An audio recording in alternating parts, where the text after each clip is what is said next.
Welcome back to Home on the RNG. You are home On the on RNG. RNG. Yes. Today's game was picked by Russ. It is one of his all-time favorites. And I don't know if we should delay any more into getting into the personal history of Lufia 2. Lufia 2.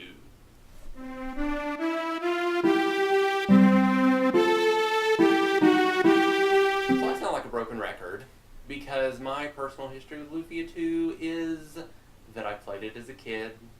I beat it several times. I own it on the Super Nintendo Entertainment System. And I love it. Thank you. I got nothing.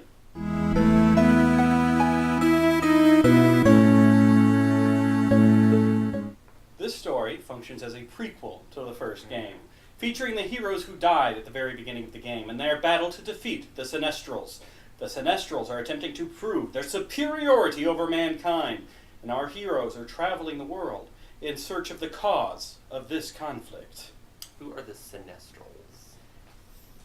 Who are the Sinestrals, Russ? What are these characters? Well, the Sinestrals Oh, are... We have semantics. Fights a lot. Russ doesn't like how I pronounce words. Russ can eat it. So the Sinestrals are super beings, gods. They just can't say gods in a Super Nintendo game from the 90s. From another dimension that want to take over the world. So they're basically the embodiment of evil. There are 4 Sinestrals: Goddess, or Gades, the Sinistral of Destruction, Amon, the Sinistral of Terror, Deos, the Sinistral of Chaos. I think, right? This is your series, man. I just play it. And Arim, the Sinistral of Death. And then our main heroes. Actually, I kind of like what they do with the heroes in this one. It's a rotating cast of heroes. It kind of reminded me of Final Fantasy IV in that respect, where you didn't get to pick your party, but your party changed throughout the story. Right. And I kind of like that, except since I played the first game first, I knew who my ultimate party was going to be. I was going to ask you about that, because playing the first game really spoils the ending of this game, because they didn't really add anything to it. But I am glad that they didn't wimp out on the ending of this game. Yeah. Like, they could have easily tried to be like, oh no, but it's okay, they all lived happily ever after. No, it's actually, they stuck to their guns, and I appreciate that. There were 2 other things I wanted to mention in terms of character. I almost was half proud of this game for a moment on not being a sexist game on female empowerment, because you meet a woman named Celine. You meet a woman named Salon, which is not a good start. Or Selen. And she is the greatest warrior of her kingdom. And she joins your party because her king wants to make sure that she has men around her to keep her safe.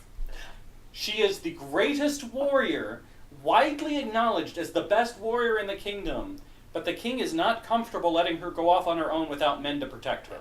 I'm glad you brought that up, and I'm glad you noticed that. I was going to ask you when exactly you thought this game was going to be some kind of feminist. For that brief moment when you enter that kingdom and everybody's like, she's the greatest warrior. Okay. I want to grow up to be just like her. She's the best. And then you meet the king and he goes, I don't feel comfortable with you going into that cave alone. Luckily, these men here are willing to go with you to protect you. Yeah, that's very true. And then all of a sudden... And of course, like any woman, all she wants to do is get married and have a baby. I was about to bring up the surprise wedding. Like... Oh, were you shocked by the wedding? Normally, that's not the kind of thing that happens in like the first third of a video game. That's a conclusion or something. But no, the plot actually like takes a break for a little bit. It goes, you know what? So we've had all this adventure, but now 2 of our main characters are going to get married. They're going to settle down for a little while. Because you think you've saved the world for that first like third of the game. You think that Gades is the only Sinistral. What's a Sinistral? And that once you defeat him, I told you what a Sinistral is. Once you defeat him, you think the world is at peace. It actually feels very much like the ending of the game. It does, yeah. There's cinematics, they get married, they settle down, they have a kid. And then the story keeps going. So it was very odd to take a plot break that large in a game. Yeah. I kind of liked it. I liked it too. And it made for a very touching moment because I always liked Tia. And Tia is the first person that joins Maxim, the main hero. Tia is his childhood friend. She runs the weapon shop. In She the very town clearly's got a thing for him. She's in love with Maxim. She's the Tifa. She decides to go with him even though she's this cute little girl in a little pink dress that she... But she can whip it good. She bunches up her little skirts and she runs along behind him. And I loved Tifa, so to me, when I first got to the wedding, it was a little heartbreaking. Tia. You called her Tifa. Did I call her Tifa? Yes. And I love Tifa too, so maybe I just have a thing for this specific trope. For the unrequited childhood love? Because once you get to the wedding, once you meet Salon, Maxim and Salon, they're both warriors. She's the greatest warrior ever as long as there's a man to watch over her. Yes. They have a lot in common, and so after you defeat Gades, you go back, Maxim and Salon decide to get married, and Tia very bravely just selflessly steps aside and leaves your party never to be seen again. And it was very sad for me. It was very emotionally troubling for a child. Because I had grown close to that character. I didn't even include this in my notes, but there's one other moment I liked. I am a sucker for that cavalry moment in any story. Where a character that you thought was long since dead or retired or out of the fight or, I can't stand you, you're never going to see me again. And then when the heroes are in their moment of, oh my God, we're going to lose, we're going to fail, that hero that you're told has been written out of the story comes swooping in to save the day. And that was it Decker? Decker. Yep. Decker has a moment like that, and it's one of my weak points, is that particular trope. I get a little teary. I don't know why, but I have an emotional reaction to the cavalry coming in, the unexpected you like the cavalry, and I like the unrequited love, which I think says a lot about our personality. Okay, so now we're going to get into the heart of any RPG, the combat system.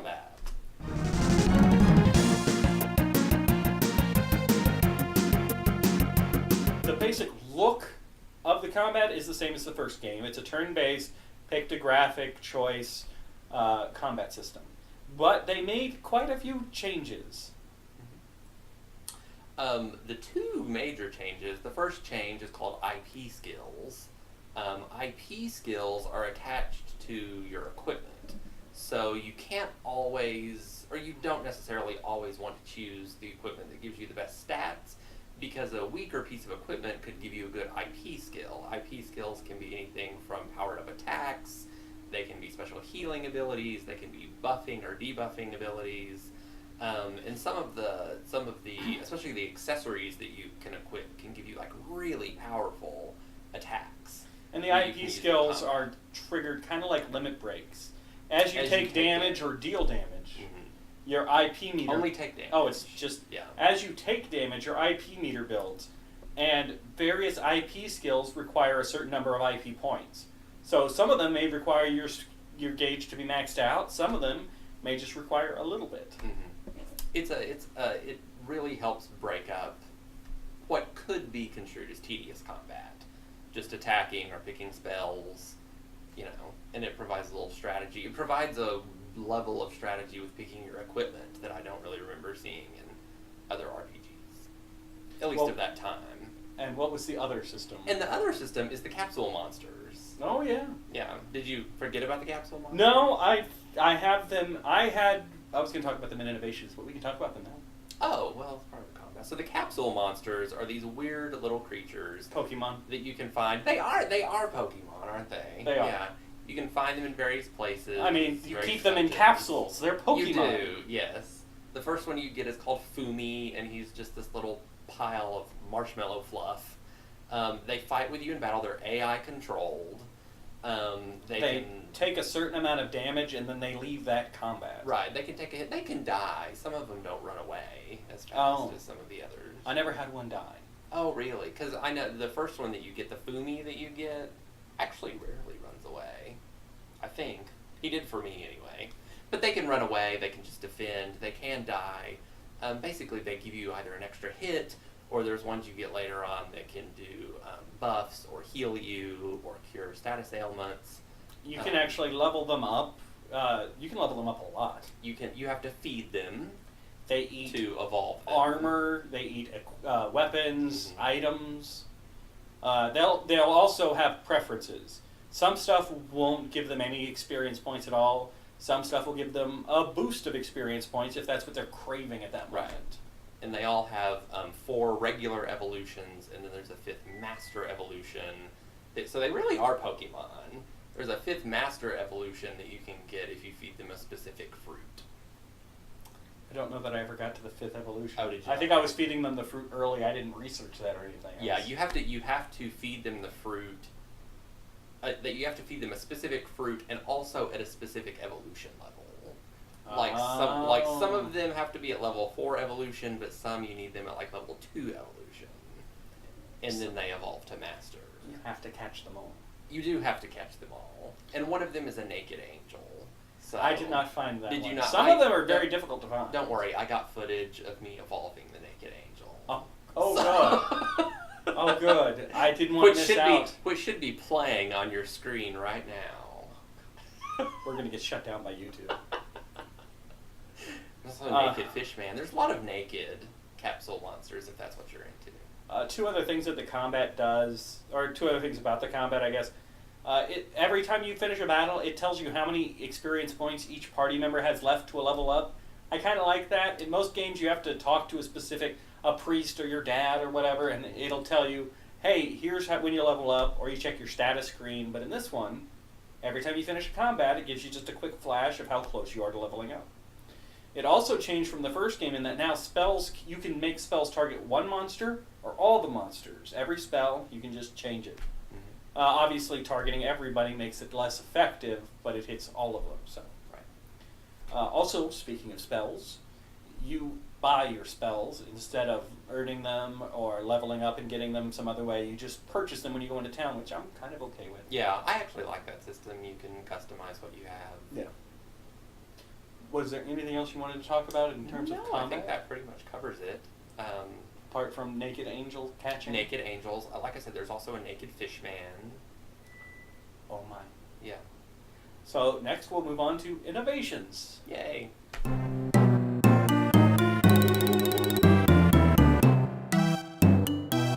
This game made a significant change when it comes to dungeons. The dungeons in this game are completely unlike, they're unlike the previous game. The previous game was just long mazes that were tedious. And it's unlike, I'm having a hard time thinking of other RPGs that are like the dungeons in Lufia 2. It's more, to me, like The Legend of Zelda or something. Yeah, I can see that. That makes sense. Yeah. So, first of all, you can see all the monsters in a given dungeon. They move when you move.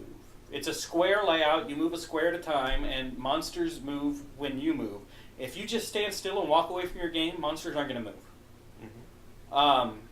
The dungeons are full of traps and puzzles.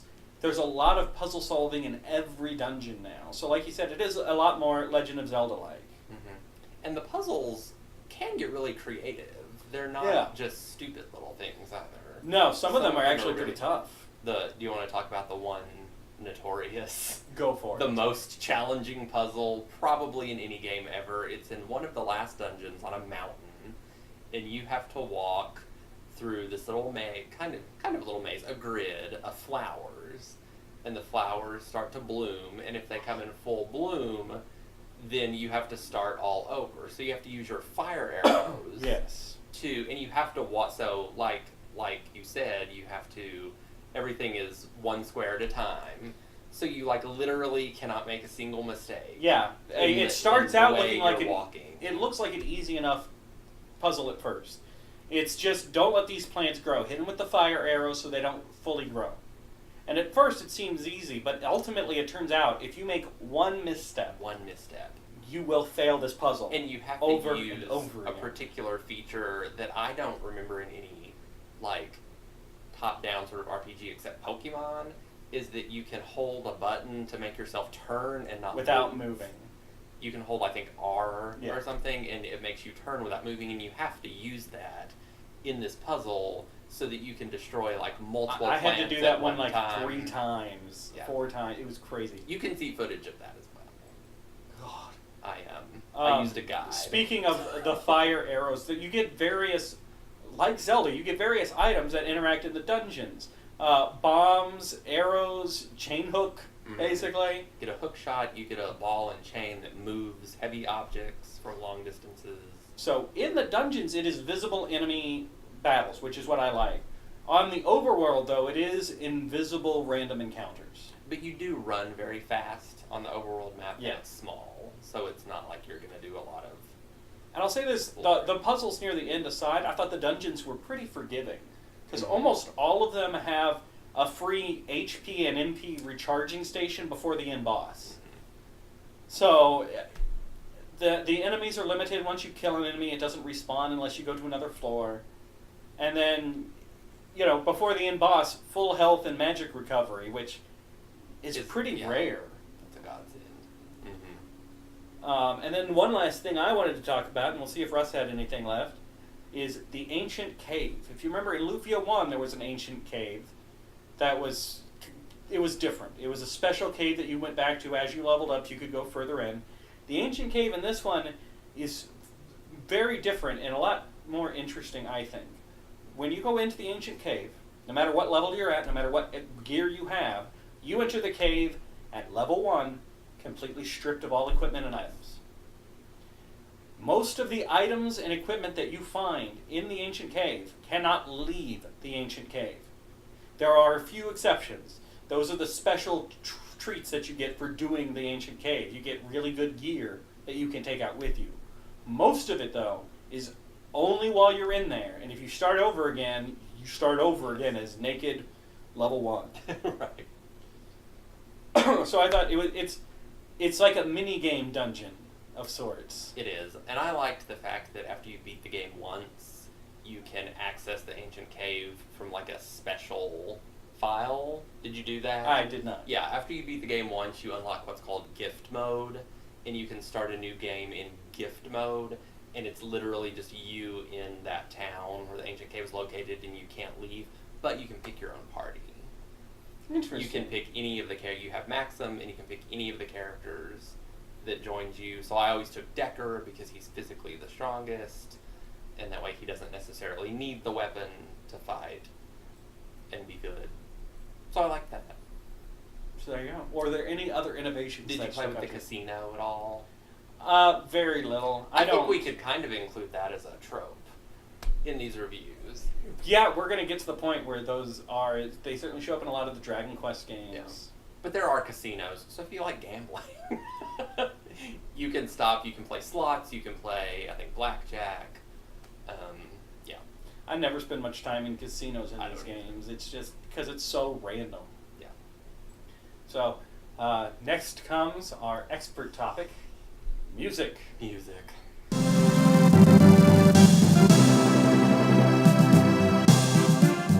So, if you saw last time, I mentioned Lauren is unable to join us for this review or the next one.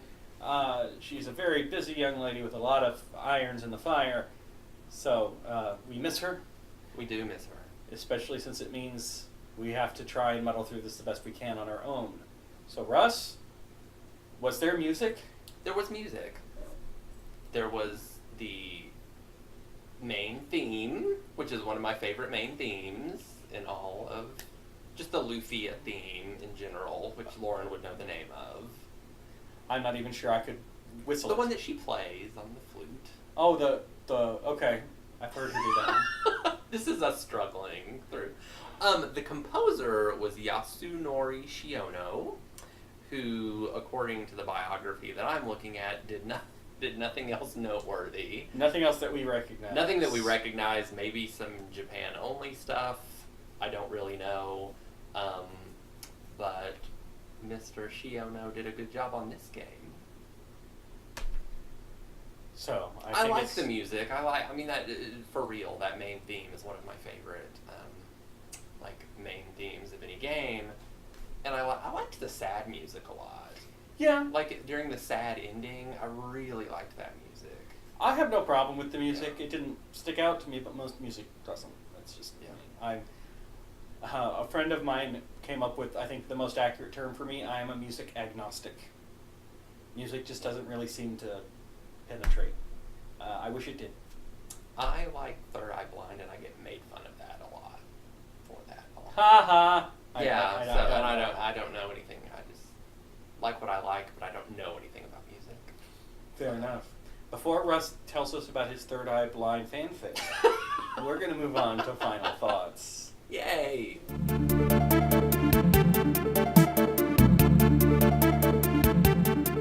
So I liked this game. I've liked this game for many years. I don't necessarily like the sexism in this game. I think that Salon could have saved the world on her own, and I would kind of like to see that adventure. She also could have had a baby on her own, by the way. But no, seriously, overall, I do like this game. I think it improves on the original in every way. It makes the dungeons more interesting and engaging. It does the same thing for the combat. It has the same great quality of music.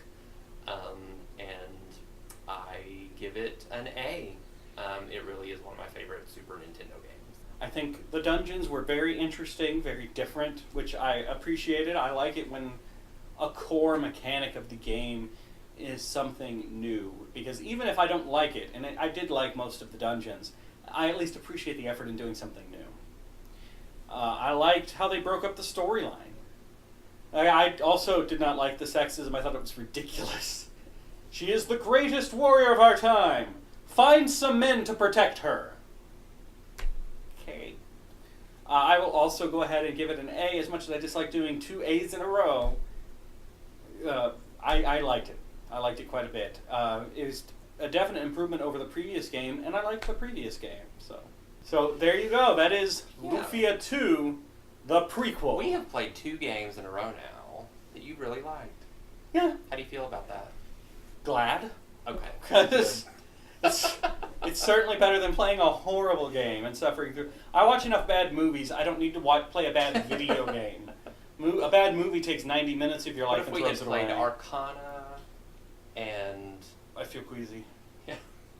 What else really bad did we play? Breath of Fire 1? Yeah.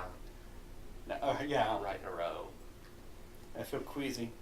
So if you want to play Lufia 2, you can find a Super Nintendo cartridge. Yeah, you can hunt down a Super Nintendo cartridge, or you can play a remake. It is not anything like this game, but it is a remake of Lufia 2 for the Nintendo DS. But it's nothing like it. But it's nothing like it. Has the same characters. It's an action RPG.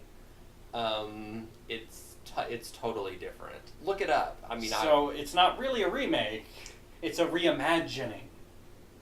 Yes, that's a good way to put it. It's a reimagining. So track down Super Nintendo card, or track down Nintendo DS card.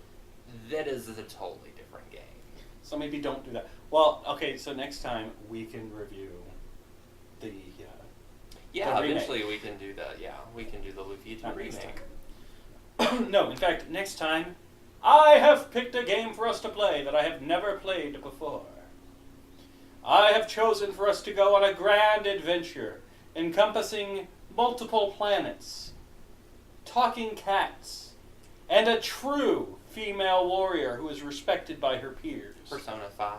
I have chosen the Sailor Moon RPG. Finally. Thank you. No. Finally. I wanted to see how that joke felt. It didn't feel good. I feel queasy.